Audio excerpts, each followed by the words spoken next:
ভাই গুরুম মামা কোথায়? গুরুম মামা কোথায়? ওইখানে কি করছে গুরুম মামা? যেমন করছে।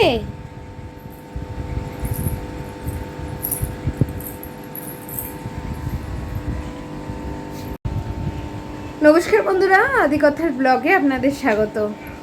আজ শনিবার আর এখন ঘড়ির কাঁটায় বাজে সন্ধ্যে 7:30। তো আদি এখন মোটামুটি একটু মোবাইলে ব্যস্ত, আর সেই সুযোগে আমি একটুখানি ব্লগসটা স্টার্ট করলাম। কেননা অন্যদিন আমি অন্যরকম ব্লগ করি, কিন্তু আজকের ব্লগটা একটু অন্যরকম। আজকে আমি একটা হেল্পিং পোস্ট করছি বলতে পারেন, বা হেল্প চাইছি আমি। কেননা হঠাৎ করেই কদিন ধরে দেখছি আমার পেজে একটু রিচ ডাউন হয়ে যাচ্ছে, আর যে 3 সেকেন্ড ভিডিওর যে জায়গাটা থাকে সেখানটাতে অনেকটা নেমে গেছে। তো হঠাৎ করে এটা হয়েছে, হঠাৎ করে রিচটা খুব উঠে গিয়েছিল, খুব ভালো গ্রো করেছিল, কিন্তু তারপর হঠাৎ করে দেখি যে রিচটা তারপরের দিন থেকে হঠাৎ করে নেমে গেল। কেন বুঝতে পারলাম না। সবাই বলে যে অন্যের ভিডিওতে কমেন্ট করলে, লাইক করলে নাকি রিচ বাড়ে। তো সেই অনুযায়ী আমি করছিলাম, তারপর দেখছি যে হঠাৎ করে রিচটা একদম ডাউন হয়ে গেছে। তো আমি এমনিতেও ফেসবুকে পেজে নিউ, তো বুঝতে পারছি না কি করব। তো যারা এক্সপিরিয়েন্স তাদের কাছে আমার অনুরোধ, তারা যদি আমাকে একটু হেল্প করে দাও যে কেন এটা হচ্ছে বুঝতে পারছি না, তাহলে খুবই ভালো হয়। আর সবার মতো আমিও চাইছি ফেসবুক থেকে গ্রো করতে। হঠাৎ করে এই প্রবলেমটা আমি ফেস করছি। আগে ভালোই গ্রো করছিলাম আমি।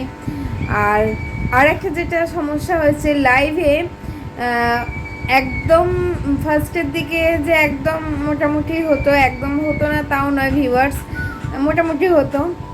মাঝে তো লাইভ করলাম, খুব ভালো ভিউয়ার্স এলো, 3000 প্লে হলো, 3100 প্লে হয়েছে। কিন্তু ইদানিং দুদিন ধরে দেখছি আমি লাইভ করছি, একদম প্লে হচ্ছে না, বেশি ভিউয়ার্স হচ্ছে না। তো এটাও একটা প্রবলেম ফেস করছি, খুবই কম, মানে একটা দুটো করে কমেন্ট আসছে, আর কোনো দিন হয়তো সেটাও আসছে না।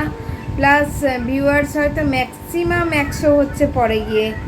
কেন এই প্রবলেমটা শুরু হয়েছে বুঝতে পারছি না। যেখানে ভালোই পেজটা গ্রো করছিল, সেখানে হঠাৎ করে এইভাবে ডাউন হয়ে যাওয়াতে বেশ চিন্তিত আমি। তো ভাবলাম যে যারা এক্সপিরিয়েন্স, যারা খুব ভালো কাজ করছে ফেসবুকে, তো তাদের কাছে একটু হেল্প চাই, তারা হয়তো আমাকে হেল্প করে দেবে। তো এইটাই ছিল আজকে আমার আজকের এই ব্লগটা। তো যারা, তাদেরকে আবার আমি রিকোয়েস্ট করছি, যারা খুব ভালো গ্রো করেছো, এই সমস্যাটা কিভাবে আমি সমাধান করব অবশ্যই আমাকে একটু কমেন্ট করে বলো। তো আজকের ব্লগটা এখানেই শেষ করছি। সবাইকে বলছি ভালো থাকবেন, সুস্থ থাকবেন, সাবধানে থাকবেন। শুভরাত্রি।